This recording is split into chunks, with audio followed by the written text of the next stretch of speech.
ನಿನ್ನೆ ನೈಟು ಬಹಳ ಜೋರ ಮಳೆ ಬಂದಿರೋದ್ರಿಂದ ಫುಲ್ ನೈಟು ಕರೆಂಟ್ ಇರಲಿಲ್ಲ. ಅದಕ್ಕೋಸ್ಕರ ಬೆಳಗ್ಗೆ ಲೇಟಾಗಿ ಎದ್ದು ಟೀ ಕುಡಿದು ಸೀದಾ ಟ್ರಾನ್ಸ್ಪೋರ್ಟ್ ಹತ್ರ ನಾನು ನಮ್ಮ ಬಾಸು ಕೂಡಿ ಇವತ್ತು ಕೂಡ ಬಂದ್ವಿ.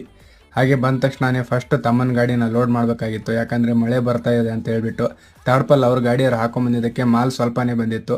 ನಮ್ಮ ಬಾಸು ದೂರ ನಿಂತು ಎಲ್ಲರೂ ಏನು ಮಾಡ್ತಾ ಇದ್ದಾರೆ ಅಂತ ನೋಡ್ತಾ ಇದ್ರು. ಅಷ್ಟರೊಳಗೆ ನಮ್ಮ ತಮ್ಮನ ಗಾಡಿನ ಲೋಡ್ ಮಾಡೋಕ್ಕೆ ಸ್ಟಾರ್ಟ್ ಮಾಡಿದ್ವಿ. ಸ್ವಲ್ಪ ಬಾಕ್ಸ್ ಇತ್ತು, ಅದನ್ನ ಲೋಡ್ ಮಾಡಿ, ಮತ್ತು A4 ಸೈಜು ಬುಕ್ ಬಂಡಲ್ ಬಂದಿತ್ತು, ಅದನ್ನ ಲೋಡ್ ಮಾಡಿದ್ವಿ. ಹಾಗೆ ಅಡುಗೆ ಕಾಯಿ ಕೂಡ ಇತ್ತು ಒಂದು 5, ಅದನ್ನ ಕೂಡ ಲೋಡ್ ಮಾಡ್ಕೊಂಡ್ವಿ. ಅವನು ಕೂಡ ಒಂದು ಜಾಮೂನ್ ತಿಂದ ತಕ್ಷಣ ಮತ್ತೆ ನನ್ನ ಗಾಡಿನ ಲೋಡ್ ಮಾಡ್ಕೊಂಡು ಬಂದಿದ್ದೆ. ಫಸ್ಟ್ ಟ್ರಿಪ್ಪಲ್ಲಿ ಕ್ಯಾರಿ ಬ್ಯಾಗ್ ಬಂದಿತ್ತು, ಅದನ್ನ ಅನ್ಲೋಡ್ ಮಾಡಿ, ಎರಡನೇ ಟ್ರಿಪ್ಪಲ್ಲಿ ಸ್ವಲ್ಪ ಟೀ ಬಾಕ್ಸು ಮತ್ತು ನಾಷ್ಟಾ ಪ್ಲೇಟ್ ಬಂದಿತ್ತು, ಅದನ್ನ ಅನ್ಲೋಡ್ ಮಾಡಿಕೊಂಡು, ಮತ್ತು ನಮ್ಮ ಬಾಸು ನಾಷ್ಟ ಮಾಡ್ತೀನಿ ಅಂತ ಹೇಳಿದರು, ಅವ್ನಿಗೆ ನಾಷ್ಟ ಮಾಡಿಸಿ ರಿಟರ್ನ್ ಬಂದ್ವಿ. ಹಾಗೆ ಕೊನೆ ಟ್ರಿಪ್ಪಲ್ಲಿ ನಾಷ್ಟಾ ಪ್ಲೇಟು ರಾ ಮೆಟೀರಿಯಲ್ ಬಂದಿತ್ತು, ಅದನ್ನ ಅನ್ಲೋಡ್ ಮಾಡಿ ಮನೆಗೆ ಬಂದ್ವಿ. ಟೈಮ್ ಪಾಸ್ ಮಾಡೋಕ್ಕೆ ನಾನು ನಮ್ಮ ಬಾಸು ಮೆಕ್ಕೆಜೋಳದ ಕುರ್ಕುರೆನ ತಿನ್ಕೊಂಡು